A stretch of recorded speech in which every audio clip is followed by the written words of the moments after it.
ازيكم رجالة؟ عاملين ايه؟ النهاردة عندنا فيديو جديد وتوقعات للي يحصل في الأسابيع القادمة في سامو زين ورومان رينز ضد كيفن أوينز وجون سينا، وأخيرا وليس أخيرا أوستن ثيوري ضد سيث فريكن رولينز.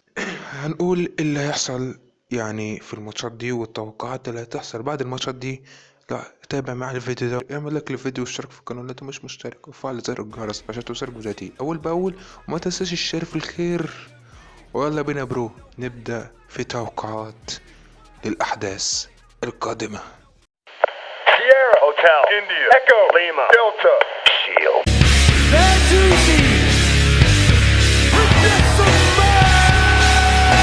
I am the visionary. I am a revolutionary. 3, 2, 1. Acknowledge me.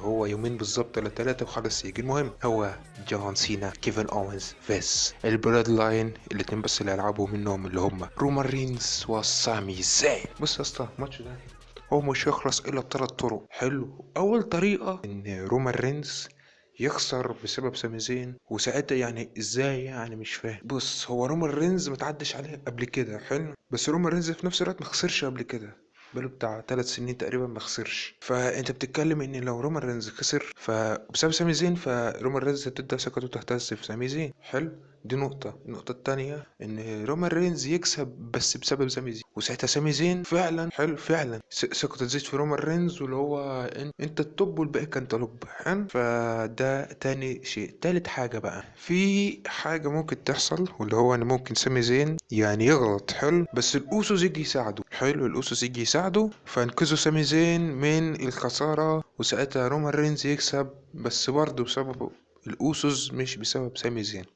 كل نقطة وليها بقى ايه اللي هيحصل. نبدأ بأول نقطة، واللي هو طب لو رومان رينز مثلا خسر بسبب سامي زين، ايه اللي هيحصل؟ بص، اولا رومان رينز هيبدأ يتكلم ان سامي زين بدأ انه مش مركز، وان كيفن اونز كل دماغه ومش عارف ايه، وانا بقيتش اثق فيك زي الاول، وشوية كلام كده، واللي هو ايه، كلام برومو كده، تمهيد للي يحصل قدام، اللي هو ممكن تبقى خيانة، والله أعلم. ساعتها بقى ممكن مع مرور الوقت تلاقي مرة واحدة الأوسوس غدروا بيه، أو رومان رينز، أي حد من التلاتة دولت يغدروا بيه عادي. ساعتها تلاقي كيفن أوينز أو أي حد عموما جاي مساعد سامي زين، واللي هو يبقى تاك تيم يتلعب بسبب كده ماتش من رومان رينز وسامي زين على لقب اليونيفرسال او لقب العالم، وممكن سامي زين ساعتها ياخده عادي. فممكن بسبب السيناريو ده سامي زين ياخد اللقب.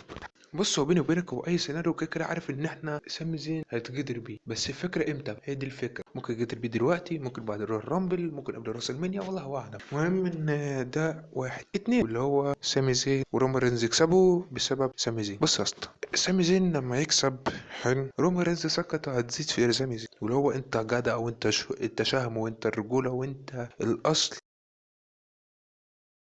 بآخر من الآخر سامي زين ثقته تعلى، نظره هيعلى، الواد ده قيمته هتعلى في نظر رومان، ورومان ساعتها هيقدر قيمة سامي، وساعتها الموضوع هيبقى عظمة بصراحة يعني. وساعتها الموضوع ساعتها ممكن يكمل شوية، ويجي بقى بعد الرويال رامبل ونشوف ساعتها سامي زين بيغلط تاني وبيتغدر بيه وهنشوف. بص، اصل هي نهايتها واحدة، راس المنيا، وسامي زين هيلعب ضد حد من البلاد لاين. ده الملخص. اخر حاجة، واللي هي رومان رينز يكسب لكن بسبب الاوسوس بعد غلطة سامي زين.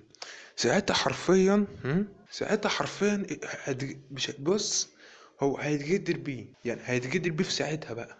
يعني لو سامي زين خسر، يعني ايه خسر بسبب؟ يعني انت في الاول لو سركست قلت لك ايه، رومان رينز يخسر بسبب سامي زين، لا مش معناه ان سامي زين يغلط، واللي هو لا لا يتفنش عادي يعني، ويتعدى عليه عادي، ده العادي يعني. بس انا قصدي مثلا ان سامي زين مثلا يجي قصاد كيفن اوينز يتوتر، ما يضربش، والله مبقاش مركز في الماتش، الحاجات دي. فساعتها سامي زين مثلا يتقدر بيه، لكن من يعني هو عرفت يتاخد على الغفله من جون سينا وكيفن اونز، ساعتها بقى رومان رينز يتعدى عليه ويخسر، او يتاخد على الغفله. حلو، ساعتها ممكن حكم بقى، ساعتها الاوسوس يتدخلوا يعملوا بقى سوبر كيك، اي فينش من فينيشاتهم بقى، اي ضربه من ضرباتهم، والحكم ما كنتش واخد باله. حلو، ده المقصدي. ساعتها بقى بعد ما الاوسوس يظبطوا رومان بقى من الفينش والكلام ده كله رومان رينز يكسب. بص سامي بصت كده اللي هو انت كنت هتغدرني، ها واخد بالك؟ انت دلوقتي انت غلطت ساعتها. ممكن تحصل فعلا غدرة في ساعتها لسامي زين، وممكن كيفن اونز او جون سينا، حد من الاتنين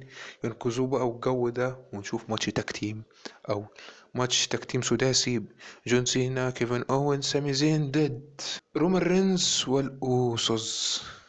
دي توقعاتي الشخصية لمباراة التكتيم بين رومان رينز وسامي زين ضد كيفن اونز وجون سينا.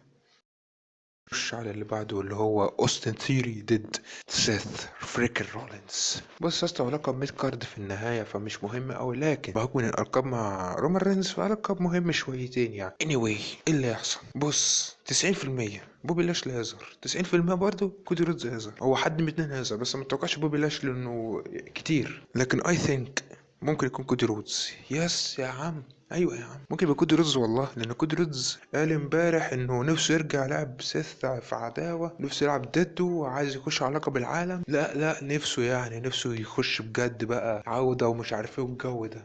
فكودي رودز بنسبة 90% هيرجع في عرض الرو، ورولينز بسببه هيخسر، وساعتها تحصل عداوة رابعة ما بينهم بدل هنا سيلو الباكلاش راس المينا والراس المينا ذات نفسها. تحصل عداوة رابعة، الاتنين يلعبوا في الرويال رامبل ومية مية يعني. وساعتها ممكن نشوف ماتش تريبل ثريت بين اوستن ثيري، كودي رودز، وسيث فريكن رولينز. ان مثلا اوستن ثيري هيجي يقول له كنتش محتاج مساعدتك او شكرا على مساعدتك ومش عارف ايه، لكن كودي رودز يرد عليه يقول له لا انا مش بساعدك، انا انقذتك بس عشان عاوز اللقب منك انت مش من سيث. حلو، فلو اي جملتين كده بينهم ماتش ما بينهم، لا سيث رولينز يجي لك اصلا اللقب ده بتاعي ومش عارف ايه. ادي ماتش تريبل ثريت، وممكن تلاقي بوبي ليش داخل في ادي ماتش فاتل فور واي، وممكن تلاقي مصطفى علي، بس مصطفى علي بصراحه ملوش لازمه يخش يعني. انت كنت داخل بدات تخش بعدين مره واحده اختفيت، لا تقول انت تهدى بقى كده ما تخشش احسن. عزيزي المتابع، ده ببساطه كان رايي عن ماتش اوستن ثيري وسيث رولينز. اللي يحصل ان كودي رودز هيتدخل، بعد ما يتدخل تحصل عداوه بينهم هما الثلاثه،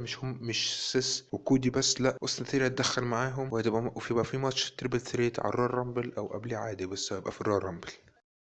وكده عزيزي المتابع كنا هنا الفيديو النهاردة، واتمنى تقول لي رأيك في الكومنتات تحت عن حوار سامي زين ورومان رينز وجون سينا وكيفن اونز. يعني انت احكي لي كده ايه توقعاتك للماتش ده واللي هيحصل بعد الماتش ده، ونفس الكلام عن ماتش اوستن ثيوري وسيث فريكن رولينز وكودي رودز. ما تنساش اللايك والاشتراك في القناة لو انت مش مشترك، وفعل زر الجرس عشان توصلك فيديوهاتي اول باول. وبرضو اعمل لي فولو على التويتر، عملت اكونت تويتر، انا حاليا بصور لك بعد ما منتجت الفيديو والدنيا تمام يعني، فعملت ساعتها اكونت تويتر. المهم متنساش تعمل فولو على التويتر وشير في الخير، واشوفكم ان شاء الله في تحليل عرض فرايدي نايت سماك داون. سلام يا برو.